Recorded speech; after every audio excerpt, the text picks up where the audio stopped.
नमस्कार साथियों, इस भाग में हम देखेंगे नेफ्रॉन की संरचना और मूत्र निर्माण की क्रियाविधि। तो हम सीधा ही चित्र बना लेते हैं नेफ्रॉन का। आप भी एक बार अपने नोटबुक में इनको बना के देखेंगे तो ये चित्र याद रहेंगे और आप ये मान लो फिजियोलॉजी के अंदर तो आपको चित्र बनाने ही चाहिए। वैसे तो आप विज्ञान के छात्र हैं तो चित्र बनाना आना चाहिए, और फिजियोलॉजी आप पढ़ रहे हैं तो चित्र बनाना पक्का ही आना चाहिए आपको। ये वाला जो भाग है कटोरे के समान संरचना है, ये इस प्रकार से इस वाली संरचना को कहा जाता है बोमेन संपुट या कैप्सूल बोलेंगे इंग्लिश में। जो किडनी की आंतरिक संरचना देखी जाएगी उसमें कुछ कण बिखरे हुए दिखेंगे कॉर्टेक्स वाले भाग में। वो कण वास्तव में बोमेन कैप्सूल के ही होते हैं। तो यहाँ मैं कोष्ठक में लिख देता हूँ, ये कण जैसे दिखाई देते हैं टीएस के अंदर, उसकी संरचना देखेंगे जरूर। और यहाँ से फिर ये नलिका ऐसे थोड़ी कुंडलित नलिका होती है, यानी सिमटी हुई लंबी फोल्डेड ऐसी संरचना होती है।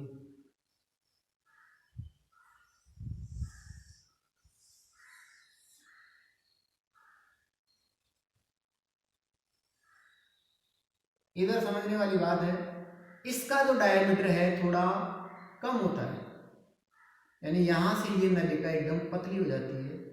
और पतली होने का भी एक इम्पोर्टेंस रहता है। दाब को हमें जब कम ज़्यादा करना होगा, अभी यहाँ से वापस थोड़ी चौड़ी हो जाती है, तो इसको मैं यहाँ में बनाकर इतना ले लेता हूँ।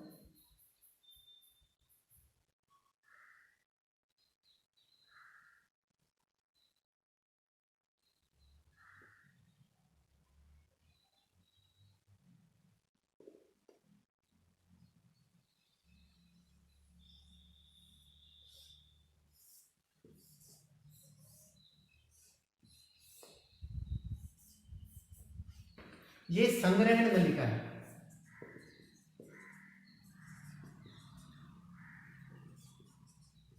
Collecting duct. इधर से हम देखते हैं, इसमें एक धमनी आती है, धमनी का बोलते हैं, वैसे इसको धमनी मैं बोलता हूँ क्योंकि ये बहुत सूक्ष्म होती है। एफ्रेंट एट्रियोल बोलते हैं इंग्लिश में, बात करते हैं एट्रियोल धमनी का। और ये रक्त को इधर लेके जाती है, रक्त की डायरेक्शन इसकी ये होती है, इसमें रक्त जाएगा इसलिए एट्रियोल धमनी का है, जाएगा इसलिए बोलेंगे अभिवाही। और दूसरा, इसमें से रक्त को बाहर भी लेके जाएगी, उसका व्यास होगा थोड़ा कम, वो नलिका थोड़ी पतली है, और इसका नाम होगा अपवाही धमनिका। अपवाही धमनिका। यहां देखने वाली बात यह है कि जब हम रक्त परिसंचरण तंत्र को पढ़ लेते हैं तो हमारे दिमाग में ये कंफ्यूजन आता है कि ले जाने वाली धमनी होती है, लाने वाली शिरा। यहाँ पे दोनों ही धमनिकाएं हैं। अभी शिरा कहाँ से प्रारंभ होगी वो मैं बताऊंगा आपको। ये जो नलिका आगे जब इसके अंदर बोमेन कैप्सूल में जाएगी तो बहुत सारी छोटी छोटी नलिकाओं में विभाजित हो जाएगी। यहाँ पे इनका एक गुच्छा होता है, लगभग 50 यहाँ पे नलिकाओं के अंदर ये विभाजित हो जाती है, पतली पतली नलिकाएं होती है।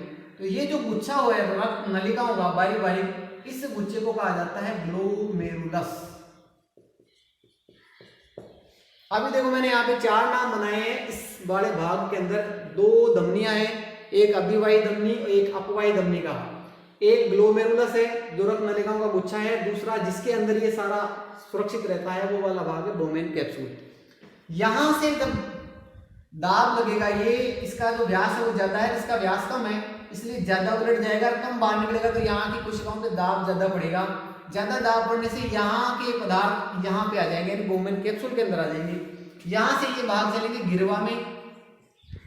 और अब ये एक लंबी नलिका है, इसको कहा जाता है कुंडलित है ये, इसलिए इसको कुंडलित नलिका कहते हैं। और इस कुंडलित नलिका के 2 भाग है। बीच वाला जो भाग है वो कहलाता है हेनले का लूप। दूसरा जो बोमेन कैप्सूल के पास वाला भाग है, इस वाले भाग को कहा जाता है समीपस्थ, प्रॉक्सिमल, समीपस्थ कुंडलित नलिका। ये सब मैंने इसलिए बोला पास, समीपस्थ यानी पास, और पास किसके होता है, बोमेन कैप्सूल के पास वाला। और ये दूर वाला भाग है, बीच वाला को हेनले का लूप और दूर वाले को भाग को बोलेंगे दूरस्थ कुंडलित नलिका। और ये खुलती है संग्रहण नलिका, जो कि यहाँ पे लिख भी दिया है। ये प्रॉक्सिमल और ये डिस्टल, ये इनके नाम है। देखो यहाँ पे भी हेनले का जो लूप है वो भी एक पतली नलिका होती है, यानी इसका भी व्यास कम है, यानी यहाँ से जो छनित्र आएगा वो ज्यादा आएगा, अंदर जाएगा कम। दाब होने का ये फायदा रहता है कि पदार्थ को हमें छानना है तो दाब को क्रिएट करना होता है। जब यहाँ पे दाब लगेगा तो इसमें से पदार्थ बाहर निकल के आएंगे, अर्थात यहाँ पे अवशोषण की क्रिया होगी। सरल भाषा में बोलूं मैं तो यहाँ से रक्त जाएगा और इधर से होके बाहर निकलेगा, तो यहाँ पे दाब का मान है वो बढ़ जाएगा। छनित्र है वो बोमन कैप्सूल में आएगा, यहाँ से गिरवा सम्मिलित समीपस्थ कुंडलित नलिका से होते हेनले के रूप में आएगा, हेनले के रूप से दूरस्थ कुंडलित नलिका, यहाँ से संग्रहण नलिका में जाएगा। संग्रहण नलिका है वो खुलती है पेल्विस वाले भाग में, रेनल पेल्विस से वो जाएगा यूरेटर में, यूरेटर से मूत्राशय में इकट्ठा होगा और मूत्र मार्ग के द्वारा बाहर निकाल दिया जाएगा। तो सारा का सारा जो छानने का काम हो रहा है वो यहीं पे संपन्न होता है। एक बात और, यहाँ पे मूत्र छानने की क्रिया नहीं होती है, यहाँ पे होती है रक्त छानने की क्रिया। हमारे शरीर में रक्त को छाना जाता है, मूत्र को कहीं पे भी नहीं छाना जाता। मूत्र बन गया उसको छानने की आवश्यकता नहीं, उसको तो बाहर कर दिया जाता है। अब देखो यहाँ पर दो बातें खास होती है। जब ये यहाँ पे छनता है तो यहाँ पे कुछ विशेष प्रकार की कोशिकाएं होती है, इधर ये एपिथेलियमी घनाकार उपकला कोशिकाएं होती है। इन कोशिकाओं का जो नाम होता है वो होता है पोडोसाइट।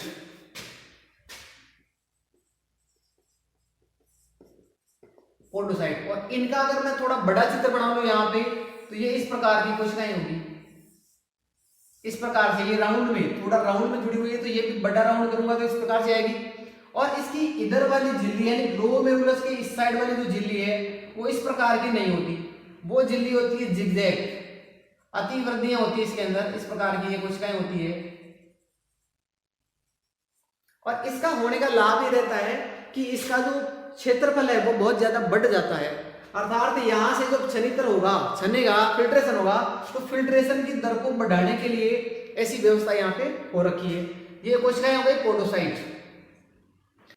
अब हम एक विशेष बात की चर्चा करते हैं कि इसके अंदर जो दाब होते हैं वो किस प्रकार से यहाँ रक्त को छानते हैं। क्योंकि यहाँ पर इसका व्यास ज्यादा है, यहाँ पे कम है, तो एक दाब पैदा होता है। तो दाब यहाँ पे सिर्फ एक ही प्रकार का नहीं है, यहाँ पे 2-3 विभिन्न प्रकार के दाब लगते हैं। वो कौन कौन से दाब हैं उसके लिए एक फॉर्मूला है, पहले मैं फॉर्मूला लिख देता हूं फिर आपके समझ में आ जाएगा। Net effective filtration pressure is equal to, यानी इसको छानने के लिए जो कुल दाब होगा उस दाब को बोलेंगे नेट इफेक्टिव फिल्ट्रेशन प्रेशर। एक दाब होता है यहाँ पे जो प्रेशर लगेगा, क्योंकि ये बड़ा है ये छोटा है तो ज्यादा ब्लड आएगा, कम जाएगा तो यहाँ पे ब्लड के अंदर एक प्रेशर पैदा होगा जिसको कहा जाएगा glomerular hydrostatic pressure. Glomerular hydrostatic pressure GHP बोलेंगे इसको। और एक दाब होगा ब्लड के द्वारा लगा है, ब्लड के अंदर क्योंकि प्रसारण है वो भी एक दाब लगेगा, विपरीत जाने से रोकेगा वो, और रोकेगा इसलिए वो माइनस में आएगा। इस दाब की विपरीत दाब है ये blood colloidal osmotic pressure, blood colloidal osmotic pressure. और एक दाब और होगा जो कैप्सूल के अंदर लगेगा, क्योंकि यहाँ से पदार्थ पहले से भरे हुए रहेंगे तो और आने को रोकेंगे, विरोध करेंगे, तो ये भी विपरीत दाब हो गया। उस दाब का नाम है कैप्सुलर हाइड्रोस्टैटिक प्रेशर, सीएचपी बोलेंगे। ये भी शॉर्ट में मैंने नाम लिखे हैं। सरल सी बात ऐसे कह सकते हो, एक दाब है वो यहाँ पे लगेगा उसको बोलेंगे जीएचपी, और दो ऋणात्मक दाब एक ब्लड के अंदर लग रहा है, एक कैप्सूल के अंदर लग रहा है, और ये कुल मिला के जब काटेंगे पीटेंगे यानी कुल कितना होगा उस दाब को बोलेंगे नेट इफेक्टिव फिल्ट्रेशन प्रेशर। इसका जो मान होता है ग्लोब जीएचपी का मान होता है 70 mm ऑफ एसजी, यानी ये पारे को 70 mm यानी 7 सेंटीमीटर तक पारे को ये चढ़ा सकता है। mm में बोलेंगे 70, सेंटीमीटर में हो जाएगा ये 7। और ब्लड कोलोइडल ऑस्मोटिक प्रेशर इसका मान होता है 30 mm ऑफ एचजी, और कैप्सुलर हाइड्रोस्टैटिक प्रेशर जो होता है उसका मान होता है 20 mm ऑफ एचजी। तो इस प्रकार से ये देखा जाए तो 50 हो गया, 50 में से 70 जाएगा, 70 में से 50 जाएगा तो बचेगा 20। अर्थात यहाँ पर जो रक्त को छानने के लिए कुल दाब काम कर रहा है वो दाब है 20 mm ऑफ एचजी। यहाँ पे इसका भी इंपोर्टेंस है। अब ये जब छनेगा तो आगे इस प्रकार से छनित्र होगा। अब इसमें मूत्र के निर्माण की क्रिया विधि क्या होगी, यानी किस प्रकार से छनेगा, उस क्रिया को हम 3 चरणों में यानी 3 स्टेप्स हैं, या मैं कहूँ कि मूत्र निर्माण की जो क्रिया विधि होगी उसके 3 चरण हैं। 3 स्टेप्स में हम देखते हैं। पहला होगा फिल्ट्रेशन। दूसरा होगा रीएब्जॉर्प्शन, रीनल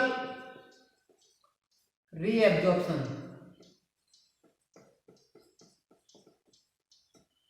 और तीसरा होगा सीक्रेशन। श्रावण इंद्रिय में बात करें तो परानिस्यंदन चयनात्मक सिलेक्टिव होता है, सिलेक्टिव रीएब्जॉर्प्शन, रीनल नहीं होगा, यहाँ पे वर्ड गलत दे दिया मैंने, सिलेक्टिव होता है, सिलेक्टिव रीएब्जॉर्प्शन यानी चयनात्मक पुनर्अवशोषण, और ये होगा श्रावण। इसको समझते हैं। सबसे पहले बात करते हैं फिल्ट्रेशन की। फिल्ट्रेशन का मतलब है यहाँ पे जब 20 का जो प्रेशर लगेगा यहाँ पे 20 mm of Hg net effective वाला, उसकी वजह से छन्नीतर यहाँ पे आएगा, और यहाँ पे दिन भर में यानी 24 घंटे में लगभग 180 लीटर प्लाज्मा को छान दिया जाता है, छन्नीतर यहाँ पे आ जाता है।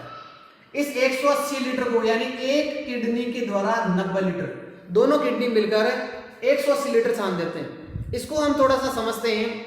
हमारी बॉडी के अंदर हम बात करें प्लाज्मा तो लगभग वो होता है 3 लीटर, क्योंकि ब्लड लगभग 5 लीटर होता है, उसमें कणिकीय भाग आरबीसी डब्ल्यूबीसी वो होती है, छनेगा वो सिर्फ प्लाज्मा छनेगा, तो प्लाज्मा 3 लीटर है और उसको वो दिन में उसका बना दिया 180 लीटर छानकर। इसका मतलब वही प्लाज्मा रोटेट होगा, ऐसा नहीं है कि 180 लीटर प्लाज्मा है अपनी बॉडी में, नहीं है, वही रोटेट होगा, वही वापस से आ जाएगा। अगर हम इसका एवरेज लगाएं तो हम देख सकते हैं कि पूरे दिन भर में, क्योंकि 180 में हम 3 का भाग देंगे तो लगभग अपना पूरा ब्लड एक दिन में 60 बार छनता है, और अगर एक बार छनने का टाइम निकाले तो हमें इसमें 24 का भाग देना होगा, 24 घंटे में 60 बार, तो एक बार छनने में कितना टाइम लगेगा वो निकल जाएगा, और जो टाइम आएगा लगभग 24 मिनट। इस प्रकार से यहाँ ये ऐसे नहीं निकलेगा, भाग 24 का नहीं लगेगा, 24 × 60 करेंगे और भाग 60 करेंगे तो ये निकलेगा, तो 24 बार आ जाएगा ये। यानी अपने प्लाज्मा को एक बार छनने में 24 मिनट का ही समय लगता है। लगभग हर आधे घंटे से भी कम का समय, हर आधे घंटे में अपने पूरे ब्लड को फिल्टर कर दिया जाता है। कितनी अच्छी व्यवस्था है।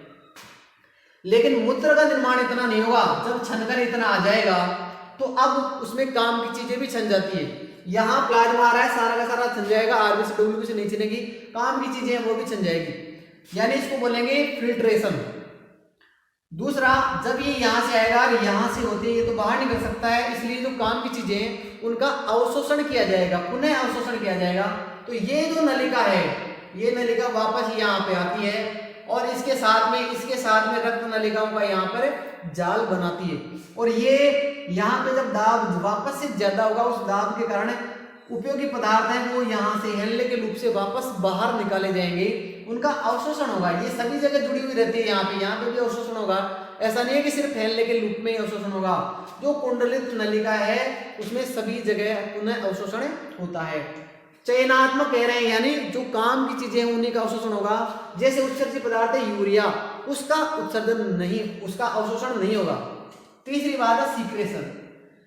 हमारे शरीर में कोई टॉक्सिक पदार्थ बनते हैं या कोई जैसे हमने दवाइयां ली है तो उनका काम होने के बाद में भी उनको शरीर से बाहर निकाला जाता है, अर्थात उन चीजों को वापस रक्त नलिकाओं से इस कुंडलित नलिका में डालना होगा, और इसके लिए एटीपी यानी ऊर्जा भी खर्च की जाती है। अर्थात ये एक प्रकार का कह सकते हैं सक्रिय यानी एनर्जी खर्च होती है, एनर्जी के द्वारा इस पदार्थ को यहाँ पे श्रावण किया जाता है। 3 स्टेप्स है, पहले छानेंगे, काम की चीजों का पुनः अवशोषण करेंगे, और जो विषाक्त पदार्थ हैं या जैसे कोई दवाइयां हैं उन दवाइयों को वापस इसमें डाल देंगे, तो ये वाले भाग में मूत्राशय में जाके इकट्ठे हो जाएंगे और वो बाहर निकल जाएंगे। ये थी नेत्र की संरचना। नेत्र की संरचना में ये एक लाइन में खींच देता हूं यहाँ पर। इस लाइन का मतलब है इसका जो ऊपर वाला भाग है वो पाया जाता है कोर्टेक्स के अंदर। इंपॉर्टेंट प्रश्न तैयार होता है यहाँ पे कि निम्नलिखित में से कौन सा भाग कोर्टेक्स में नहीं पाया जाता। इस प्रकार के ऑप्शन हाई लेवल के क्वेश्चन बनेंगे। और ये वाला भाग है मेडुला, क्योंकि किडनी की संरचना में हमने ये देखा था कि किडनी के 2 भाग है, कोर्टेक्स और मेडुला। बाहर वाला कोर्टेक्स है। कोर्टेक्स वाले भाग में देखो कौन कौन से भाग है। नेफ्रॉन का ग्लोमेरुलर और बोमेन कैप्सूल, या कुल मिला के बोमेन कैप्सूल, गिरवा, समीपस्थ कुंडलित नलिका, दूरस्थ कुंडलित नलिका, ये पाई जाती है। जबकि मेडुला के अंदर 2 भाग आ रहे हैं, एक भाग आ रहा है हेनले का लूप, दूसरा आ रहा है संग्रहण नलिका। संग्रहण नलिका का कुछ भाग जरूर रहता है लेकिन मुख्य रूप से संग्रहण नलिका को माना जाएगा वो इधर माना जाएगा, क्योंकि ये तो इनिशियल स्टार्टिंग है, एंडिंग तो इधर है, तो ज्यादा विस्तार इधर होता है। तो हेनले का लूप और संग्रहित कुंडित संग्रहण नलिका है वो वाला भाग है मेडुला के अंदर पाया जाता है। तो ये इसकी लोकेशन थी कि ये कौन से भाग है वो किधर पाए जाते हैं। अब देखो दो बातें इस नेफ्रॉन से संबंधित थी। अगर कोई इसका डॉक्टर होगा तो उसको बोलेंगे नेफ्रोलॉजिस्ट। देखो कोई भी चीज बनी हुई होती है तो उसका संगठन होता है और उसकी एक इकाई भी होती है, यानी किसी ना किसी चीज की से मिलकर बनी होती है। जैसे हम एक मकान की बात करें तो मकान ईंटों से मिलकर बना होगा, अर्थात एक मकान की इकाई कहेंगे ईंट को। जैसे अपना शरीर कोशिकाओं से मिलकर बना हुआ है तो अपना शरीर की इकाई हो गई कोशिका। ऐसे ही किडनी की संरचनात्मक और क्रियात्मक इकाई, संरचनात्मक भी यही है और क्रियात्मक भी है, फंक्शनल यूनिट। ये बहुत ही, इसको तो 1 लाख स्टार लगा लो, बहुत इतना इंपॉर्टेंट क्वेश्चन है ये। पूछा जाता है कि किडनी की यानी उत्सर्जन तंत्र की भी कह सकते हैं, उत्सर्जन तंत्र की संरचनात्मक और क्रियात्मक इकाई कौन है, तो वो है नेफ्रॉन। एक किडनी के अंदर अगर इस संख्याओं की बात करें तो होती है 10 लाख। एक किडनी में इनकी संख्या है 10 लाख। मूत्र बनाने का कार्य इन्हीं के द्वारा किया जाता है, ये सब मिलकर काम करते हैं। दोनों किडनी 180 लीटर छानते हैं, एक किडनी 90 लीटर डेली का छानता है। अगर आदमी का एक किडनी फेल हो जाए तो कोई बात नहीं, 90 लीटर छानेगा तो भी हमारा काम आसानी से चल जाता है। अगर दोनों ही किडनी फेल हो जाए तो हमें रक्त को बॉडी से बाहर निकालना पड़ेगा, छानेंगे और वापस अंदर डाल देंगे। इस प्रकार से इस क्रिया को कहते हैं डायलिसिस, जो हम आगे देखेंगे। और अगर ये क्रिया बार बार करवाएंगे परेशान हो जाएंगे। और हमें कोई किडनी देने वाला मिल जाए, अपना कोई परम मित्र हो या बहुत प्रेमी हो, वो अपने को दे सकता है, रिलेटिव को दे सकता है, तो एक किडनी से व्यक्ति काम चला सकता है। किसी व्यक्ति की दोनों किडनियां फेल हो गई है तो एक कोई दे देगा तो दोनों का एक एक किडनी से काम आसानी से आराम से चल जाता है।